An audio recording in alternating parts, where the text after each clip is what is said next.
दोस्तों, कई बार हम चाहे जितनी भी कोशिशें क्यों ना कर ले, कुछ चीजें हमारे दिमाग से कभी निकलती ही नहीं। जैसे कहा जाता है कि आप किसी को माफ कर सकते हैं, लेकिन भुला नहीं सकते। अगर आप बार बार उन पुरानी यादों को दिमाग में दोहराएंगे, तो दिमाग के लिए नई यादें बनाना उतना ही मुश्किल हो जाएगा।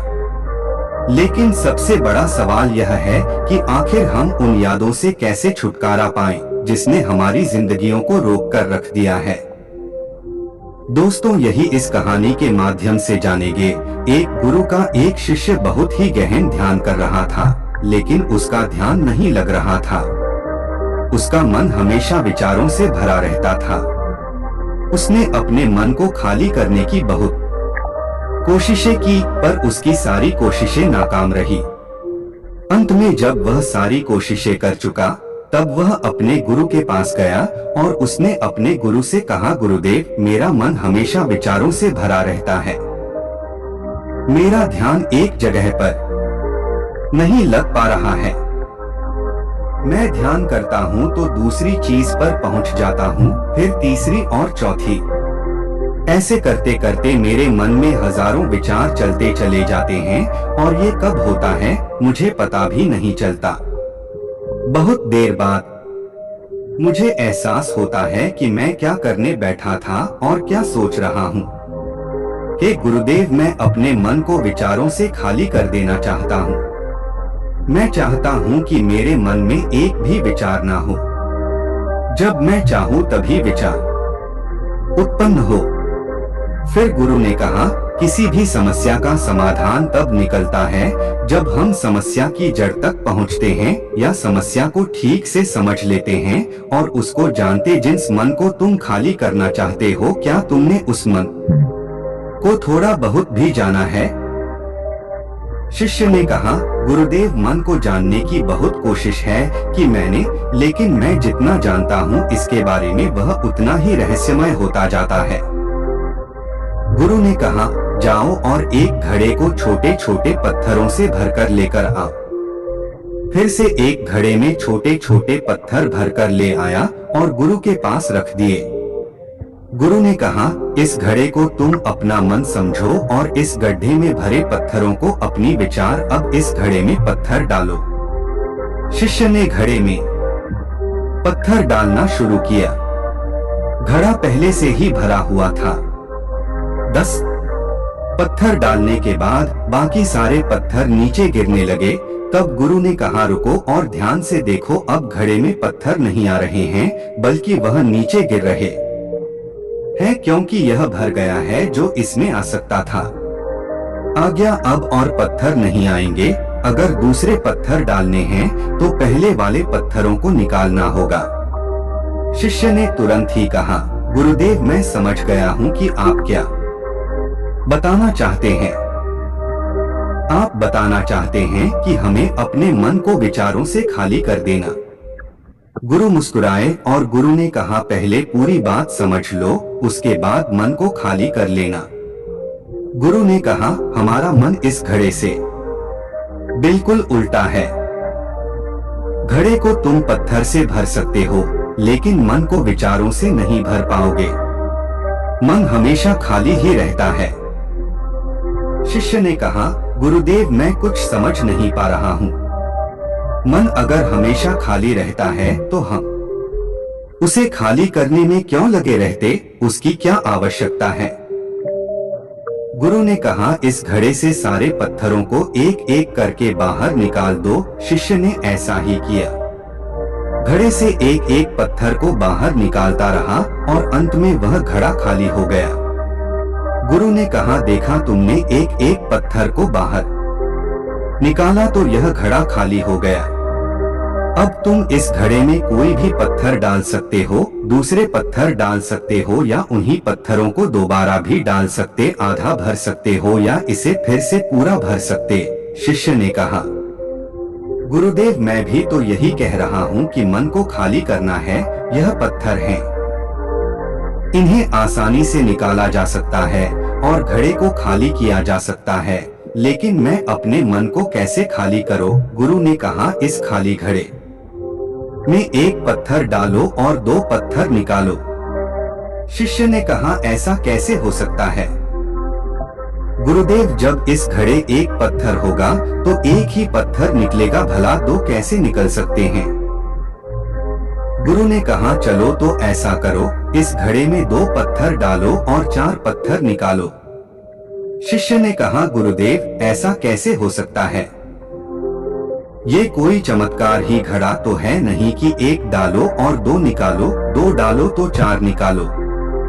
गुरु ने कहा, यह घड़ा चमत्कार ही नहीं है, बल्कि ये घड़ा तुम्हारा मन है, वह चमत्कारी है। उसमें सिर्फ तुम्हें एक विचार निकाल लोगे तो उसके पीछे 2 विचार निकलते। जब तुम उन 2 विचारों को पकड़ते हो तो उसके पीछे 4 विचार निकलते हैं, और जब तुम उन 4 विचारों को पकड़ते हो तो उसके पीछे कई विचार निकलते हैं, और ऐसे ही करते करते विचारों की एक लंबी श्रृंखला बनती चली जाती है। इसी तरह तुम कहीं नहीं रुकते हो, एक के बाद एक विचारों को पकड़ते जाते हो। यह मिट्टी का घड़ा तो पत्थरों से भर जाएगा, लेकिन तुम्हारा मन कभी नहीं भरता। वह हमेशा खाली रहता है, परंतु खाली नहीं रहता। यह मन की माया कि सब कुछ है, लेकिन कुछ भी। शिष्य ने कहा, गुरुदेव मैं आपकी बात समझ रहा हूँ, लेकिन क्या हमें हमेशा अपने विचारों की जाल में ही फंसा रहा होगा? क्या मन की माया से बाहर निकलने का कोई रास्ता नहीं है? गुरु ने कहा, इस मिट्टी के घड़े को आधा पत्थरों से भर दो। शिष्य ने ऐसा ही किया। फिर गुरु ने कहा, अब इन पत्थरों में से कोई एक पत्थर चुनो और उस पत्थर की एक छोटी सी मूर्ति बनाकर मुझे दो। मैं जानता हूँ तुम अच्छे कलाकार हो। एक एक करके कई पत्थर निकाले और उस पत्थर को तराशने लगा। फिर उसे लगा कि यह पत्थर अच्छा नहीं है, तो उसने दूसरा पत्थर घड़े से निकाला। उसे उस पत्थर में भी मजा नहीं आया। फिर उसने तीसरा पत्थर निकाला। उसका रंग उसे अच्छा नहीं लग रहा था। फिर उसने चौथा पत्थर निकाला, लेकिन इस पत्थर में भी उसे दोष नजर आया। इस तरह करके उसने लगभग सारे पत्थर बाहर निकाल दिए। उसे ऐसा करता देख गुरु ने कहा, जिस पत्थर को तुमने पहली बार निकाला था, उसी पत्थर को यह समझकर तुम मूर्ति बना सकते थे कि कोई और पत्थर तुम्हारे पास है ही नहीं। तब उस शिष्य ने उस पत्थर को ही तलाशना शुरू किया, और उस पत्थर से उसने अपने गुरु की एक अति सुंदर मूर्ति बनाई और अपने गुरु को कहा, इस पत्थर से इतनी सुंदर मूर्ति बन सकती है, मैं यह सोच भी नहीं सकता था।